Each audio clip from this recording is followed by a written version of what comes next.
Shalom Ibu Bapak semuanya, selamat pagi. Bagaimana kabarnya pagi hari ini? Wow, luar biasa ya. Saya percaya Ibu Bapak adalah orang-orang yang luar biasa di mata Tuhan. Karena ketika Tuhan pilih, ketika Tuhan panggil kita, ada sebuah rancangan, ada yang luar biasa yang Tuhan sudah tetapkan bagi setiap kita. Dan rancangan itu bukan rancangan yang biasa, tetapi rancangan yang akan membuat kita terkagum-kagum. Amin Ibu Bapak. Nah, saya mau membagikan apa yang menjadi pesan Tuhan bagi kita di minggu ini. Jadi pesan Tuhannya adalah persiapkan diri, Tuhan akan mencurahkan hujan. Persiapkan diri, Tuhan akan mencurahkan hujan. Nah Ibu Bapak, saya mau tanya, ketika Ibu Bapak mendengar ada pesan Tuhan bahwa Tuhan mau mencurahkan hujan, bagaimana respon hati Ibu Bapak? Kalau saya, wow, ada sesuatu nih yang Tuhan mau lakukan. Ada sesuatu yang Tuhan mau kerjakan. Karena dikatakan pesannya itu, hujannya itu bukan hujan yang rintik-rintik, tetapi hujan yang deras. Berarti ada sesuatu yang luar biasa yang Tuhan mau curahkan atas kehidupan kita. Kalau mungkin kita hari-hari ini diguyur hujan dan mendengar kata hujan sebagai sebuah hal yang biasa gitu. Tetapi lain hal Ibu Bapak, kalau didengarnya oleh orang-orang yang berada tinggal dalam keadaan yang tandus, yang kekeringan, yang gersang, di mana air itu jarang ditemukan, di mana hujan itu gak pernah turun. Jadi ketika mereka cari air, susah, hujan menjadi sesuatu yang langka, dan ketika mau dikatakan hujan bakal turun, wow, saya percaya mereka punya antusias, mereka punya semangat. Wow, hujan nih bakal turun.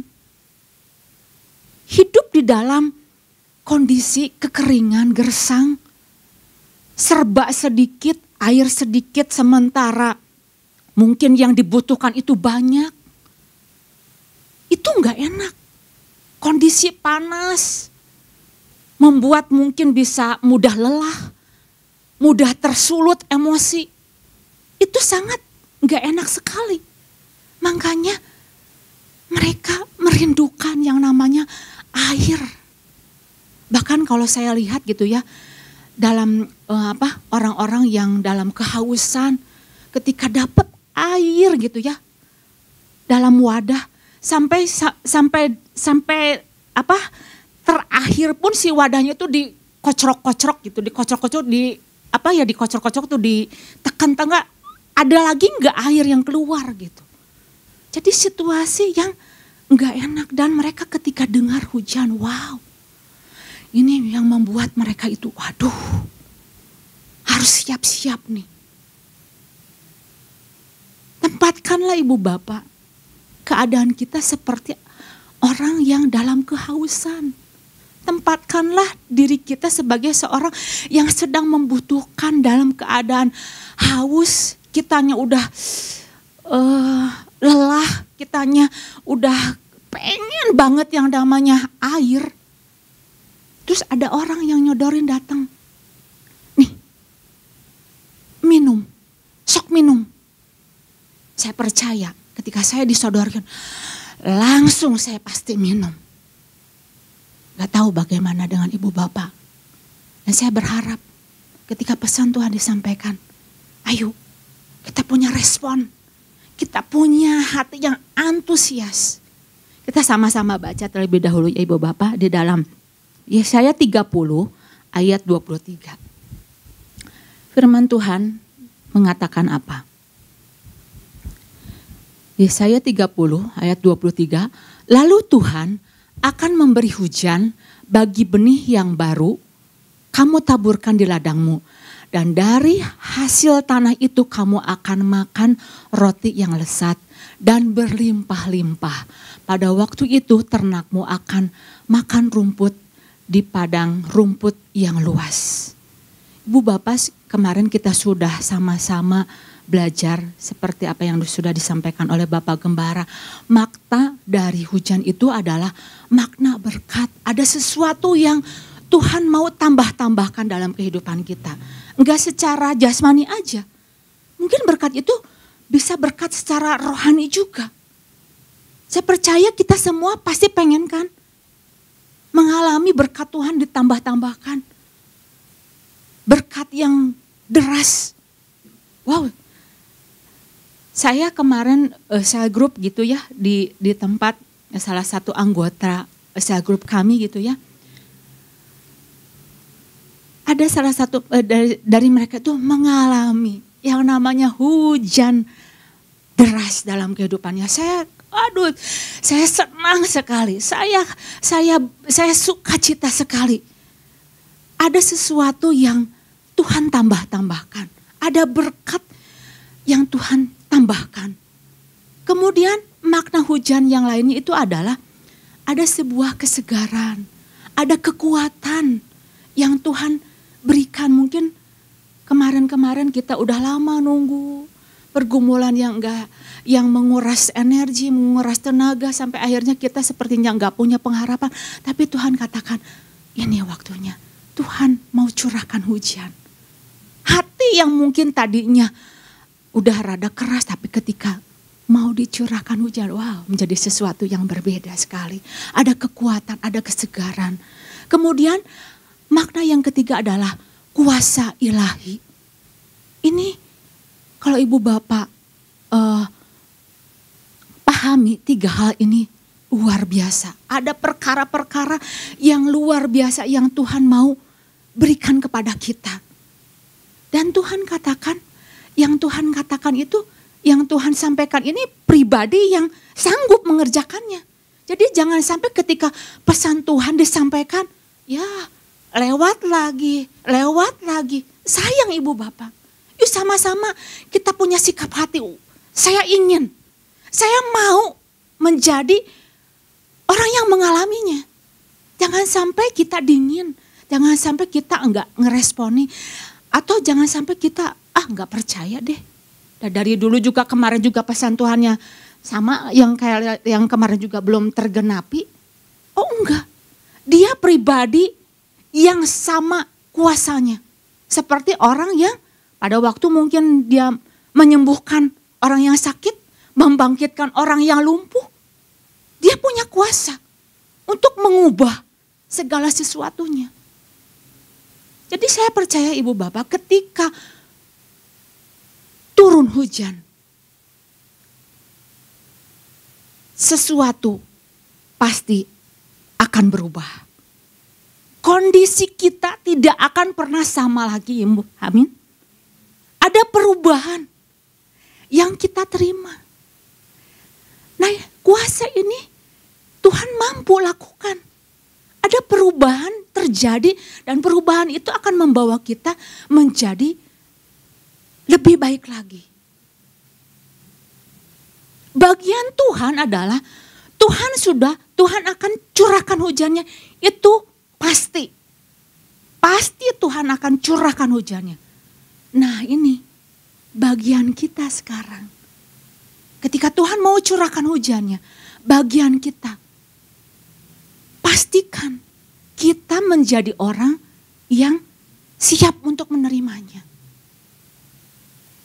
Nah kemarin sudah disampaikan oleh Bapak Gembala beberapa prinsip yang harus kita pahami agar hujan yang Tuhan janjikan itu kita alami. Pertama adalah lakukan tindakan yang menyatakan bahwa kita siap untuk menerima curahan hujannya. Lakukan tindakan. Nah tindakan-tindakan ini nanti Ibu Bapak akan tahu ya apa yang akan saya sampaikan. Ada tindakan-tindakan yang harus kita hindari yang akan menghalangi hujan itu tidak turun. Jadi kita harus bertindak, harus aktif sesuai dengan apa yang Tuhan inginkan, sesuai apa yang cara-cara yang daripada Tuhan. Jangan pasif. Ayo bertindak, lakukan, ingatkan. Siapa yang terdekat, ayo kita bergerak, lakukan sesuatu. Jangan pasif, jangan hanya nunggu aja. Kemudian yang kedua, lakukan tindakan yang membuat uap air naik dan berkumpul menjadi awan yang padat. Kemudian turunlah hujan. Kemarin kita sama-sama udah belajar bahwa harus ada sesuatu yang dinaikkan terlebih dahulu. Mulai dari air menguap kemudian naik ke awan dan awan airnya berat, airnya turun hujan. Bahwa dikatakan bahwa tidak ada, kalau tidak ada yang naik, tidak ada yang turun. Bentuknya apa? Mungkin pujian, penyembahan, doa, pengharapan kita. Dikatakan bahwa kemarin sama-sama kita belajar, tidak ada penyembahan, tidak akan ada hujan. Wow, ingat perkara ini. Dan ini yang harus dihindari oleh kita Ibu Bapak. Jangan sampai tidak ada penyembahan. Nah, saya mau melanjutkan apa yang menjadi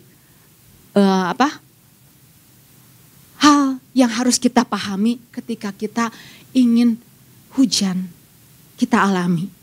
Nah ya, kalau tadi dikatakan bahwa berarti bahwa ada hal-hal yang harus kita hindari. Ya, tadi salah satunya adalah jangan sampai tidak ada penyembahan. Ya, nah yang selanjutnya yang mau bagikan adalah yang harus kita hindari tindakan yang membuat hujan tidak turun. Di antaranya adalah pencemaran udara. Diambil dari Yesaya 30 ayat 19. Jadi yang harus dihindari adalah pencemaran udara ya. Ya di sini, sungguh hai bangsa di Sion yang diam di Yerusalem, engkau tidak akan terus menangis. Tentulah Tuhan akan mengasihi engkau apabila engkau berseru-seru pada saat ia mendengar teriakmu, ia akan menjawab. Nah, salah satu hal yang membuat hujan tidak turun adalah pencemaran udara Ibu Bapak. Nah Ibu Bapak mungkin tahu pencemaran udara adalah ulah kita sendiri. Perbuatan kita sendiri. Kita sama-sama masih belajar seputar alam ya, seputar kejadian alam. Pencemaran yang terjadi itu bisa menimbulkan efek yang akhirnya kita sendiri mengalami bahwa hujan tertahan. Ibu Bapak tahu ya, mungkin kenal yang namanya pemanasan global warming. Kenal ya? Tahu ya? Nah, apa itu pemanasan global? Ya, pemanasan global adalah suhu di mana di bumi itu makin panas suhu di bumi ini. Akibat apa? Akibat perbuatan manusia itu sendiri. Apa yang dilakukan oleh manusia? Mulai dari pembakaran, dari minyak bumi, dari batu bara atau pembakaran yang keluar dari asap kendaraan, asap-asap dari industri, pembakaran dari plastik. Itu akhirnya numpuk di lapisan atmosfer. Suhu di bumi itu begitu panas, jadi akhirnya panasnya itu terperangkap, nggak bisa turun. Membuat suhu di bumi itu jadi panas. Pencemaran di mana-mana. Ini yang membuat akhirnya apa? Yang membuat dari beberapa usaha untuk menghindari bagaimana pencemaran udara ini dikurangi. Mungkin ada di negara-negara sama, di kita juga dibuat berbagai tindakan-tindakan untuk mengurangi pencemaran. Misalkan seperti sekarang banyak ya yang namanya motor-motor listrik, mobil-mobil listrik. Nah itu untuk mengurangi pencemaran. Kalau pencemaran itu naik, atmosfer jadi tertutup, panasnya itu akan menghalangi. Si hujan itu akan turun. Karena apa? Terhalangi oleh panasnya itu yang menumpuk di atmosfer itu. Nah, ini satu hal, Ibu Bapak, yang mau kita pahami mengenai prinsip ini juga. Hujan susah untuk turun karena ada hal-hal yang menghalangi. Ada hal-hal yang menghambat. Salah satunya mungkin ada suhu panas di sekitar kita. Apa sih bentuknya? Bisa aja bentuknya itu kemarahan. Bentuknya itu kekesalan, dendam. Yang membuat suhu jadi panas. Sekitar kita ngerasa, aduh gak enak sekali nih. Kondisinya gak enak sekali. Susah sekali. Akhirnya hujan itu turun, terhambat. Nah, waktu kita tahu, Ibu Bapak, perkara ini, apa sih yang membuat suhu di sekitar kita menjadi panas? Kalau enggak ditangani, itu akan banyak sekali sekitar kita akan tercemar. Lingkungan, makhluk hidup, mungkin tumbuh-tumbuhan, mungkin hewan, atau kita sendiri juga akan banyak mengalami sakit. Kalau ditumpuk terus, panas dan panas terus, itu dampaknya akan berbahaya sekali. Makanya ada tindakan-tindakan yang harus segera ditangani. Jangan dibiarkan. Sesuatu yang panas, sesuatu yang numpuk dibiarkan terus menerus, itu akan menghalangi bagaimana Tuhan mencurahkan berkat. Ayo sama-sama, saya juga sama-sama belajar untuk terus introspeksi diri. Adakah sesuatu yang menghalangi, yang membuat situasi mungkin di dalam keluarga menjadi panas, menjadi enggak enak. Mungkin dengan kata-kata kita, atau mungkin dengan tindakan-tindakan kita yang membuat suami jadi enggak enak. Istri jadi marah, lewat tindakan, lewat apa yang kita katakan.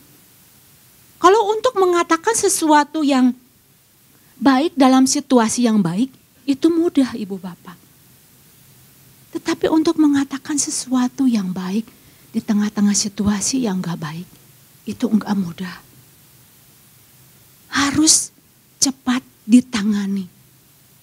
Di dalam sama-sama kita baca ya, di dalam Efesus 4 ayat 26 dan 27.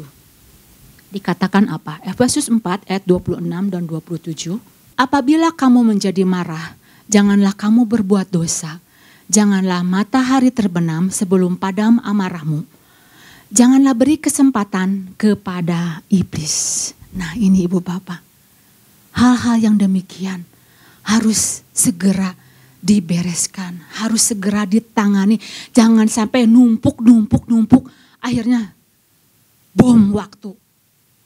Hal-hal yang tidak kita inginkan terjadi. Apa itu? Banyak hal-hal yang gawat, yang genting, yang bisa kita dengar. Jangan sampai ada kesempatan demi kesempatan yang bisa dipakai oleh si musuh. Satu lagi, ketika situasi menjadi panas, jangan sampai ada kata-kata yang tidak membangun. Di dalam Pengkhotbah 10 ayat 20 dikatakan apa? Pengkhotbah 10 ayat yang ke-20 dikatakan apa? Dalam pikiran pun janganlah engkau mengutuki raja. Dan dalam kamar tidur janganlah engkau mengutuki orang kaya. Karena burung di udara mungkin akan menyampaikan ucapanmu. Dan segala yang bersayap dapat menyampaikan apa yang kau ucapkan. Artinya apa, Ibu Bapak? Artinya kita harus waspada, kita harus hati-hati dengan apa yang kita katakan dalam situasi yang tidak enak. Hati-hati dengan apa yang kita ucapkan. Hati-hati dengan apa yang menjadi tindakan kita. Bisa disampaikan, bahkan nyampe nih. Iblis bisa lihat, jangan sampai beri kesempatan. Ketika Tuhan mau curahkan hujan, wow, ini kata-katanya enggak membangun.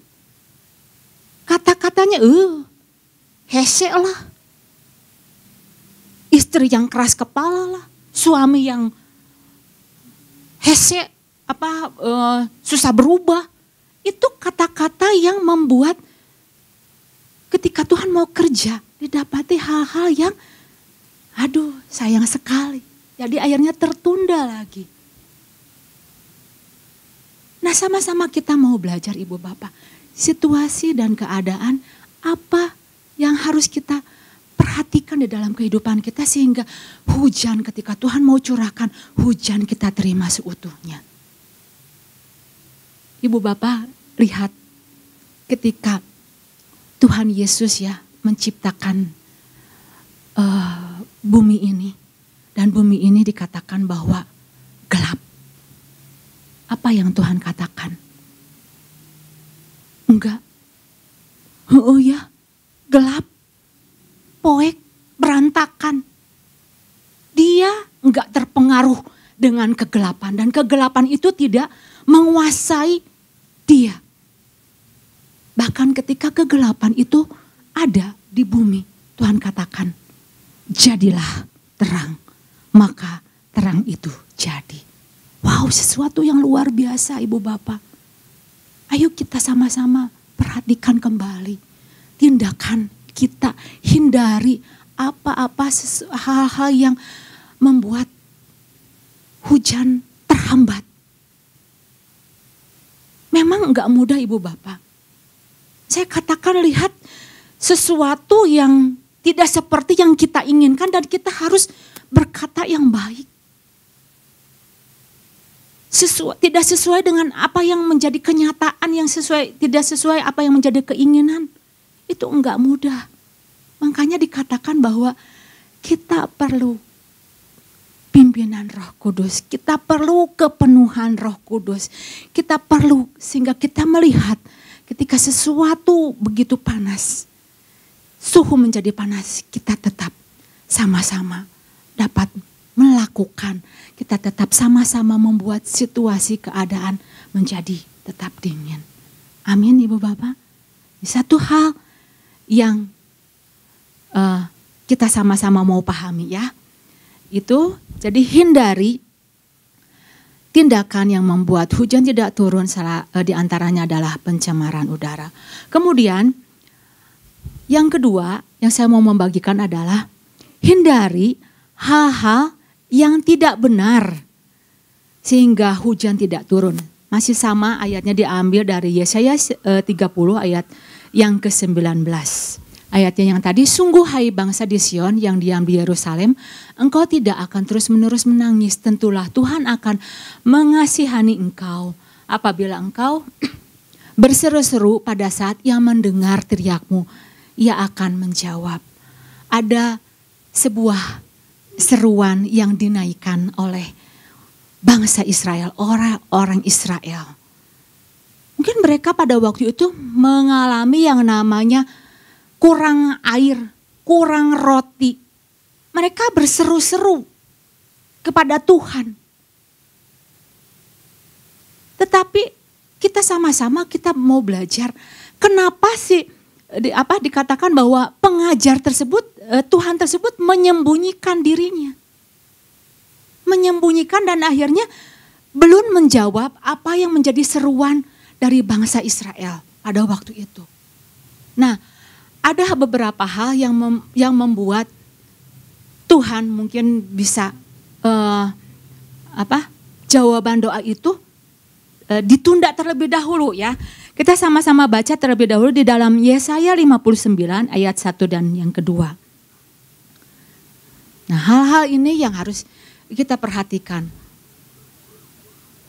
Yesaya 59 ayat 1 dan kedua, sesungguhnya tangan Tuhan tidak kurang panjang untuk menyelamatkan dan pendengarannya tidak kurang tajam untuk mendengar. Jadi Tuhan selalu dengar apa yang menjadi seruan kita, apa yang menjadi doa-doa kita yang kita naikkan. Tetapi kenapa ada yang dijawab, ada yang enggak dijawab. Tetapi yang merupakan pemisah antara kamu dan Allahmu ialah segala kejahatanmu dan yang membuat dia menyembunyikan diri terhadap kamu sehingga ia tidak mendengar ialah dosamu. Ada hal-hal yang membuat Tuhan tidak menjawab doa. Yaitu adalah dikatakan bahwa ada sebuah kejahatan. Dan ada dosa. Yang tidak mendengar adalah dosa. Ada kejahatan. Ketika saya pengen tahu arti kejahatan di dalam ayat yang pertama itu dikatakan bahwa kejahatan itu bukan hanya tindakan jadi seperti ngebunuh, ngerampok, nipu, mencuri.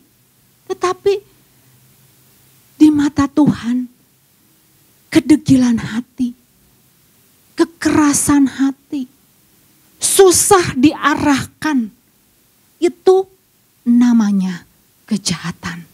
Itu sebabnya Tuhan menyembunyikan diri. Minta supaya bangsa Israel diajar terlebih dahulu. Supaya dia tahu kebenaran yang seharusnya. Nah ibu bapak, kita luar biasa.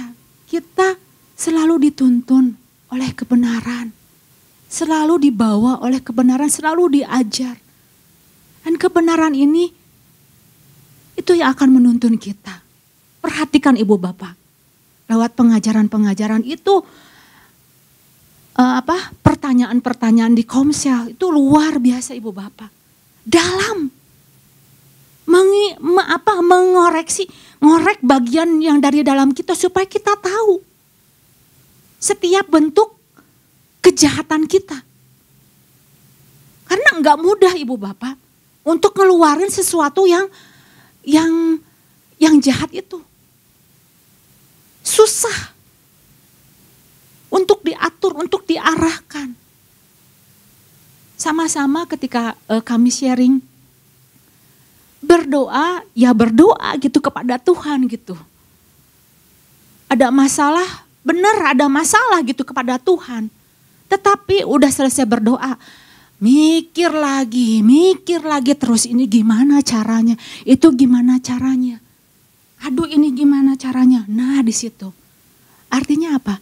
Betapa sulitnya untuk mengarahkan pikiran kita.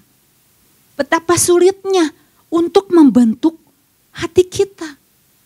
Kita selalu ingin selalu susah untuk diarahkan oleh kebenaran. Makanya ibu bapak, di sini dikatakan bahwa ayo sama-sama kita mau belajar menjadi pribadi-pribadi yang mudah sekali untuk diarahkan, untuk dituntun oleh kebenaran firman Tuhan. Belajar ketika firman Tuhan nyatakan apa, Tuhan saya tahu ini enggak mudah, tetapi saya mau menjadi pribadi yang mudah diarahkan. Dan saya percaya sekali ketika Tuhan mendapati bahwa kita adalah orang-orang yang mudah diarahkan. Wow, cara-caranya yang daripada Tuhan. Saya percaya Tuhan sangat senang. Dan kemudian hal yang kedua adalah dosa. Dosa adalah apa ibu bapak? Hamartia. Hamartia itu menyimpang dari jalannya Tuhan. Ada hal-hal mungkin yang tanpa kita sadari yang bisa membuat kita menyimpang dari Tuhan. Tetapi dua hal ini ibu bapak, ayo cek kembali. Apakah kita ada kejahatan? Apakah ada dosa yang tersembunyi yang kita pikir enggak apa-apa. Oh jangan sampai. Itu ada di dalam kita ketika kita sadar, mari sama-sama. Mari hindari tindakan-tindakan yang tidak benar. Sehingga ketika Tuhan mau mencurahkan, Tuhan curahkan. Begitu dahsyat, begitu luar biasa karena kita didapati sebagai orang-orang yang benar di hadapan Tuhan. Seperti Elia dikatakan bahwa Tuhan mau jawab doa Elia karena dia dikatakan doa orang benar besar kuasanya. Amin ibu bapak. Puji Tuhan, pesan Tuhan, poin ini yang saya mau bagikan buat ibu bapak kiranya boleh mengingatkan setiap kita dan Tuhan Yesus memberkati.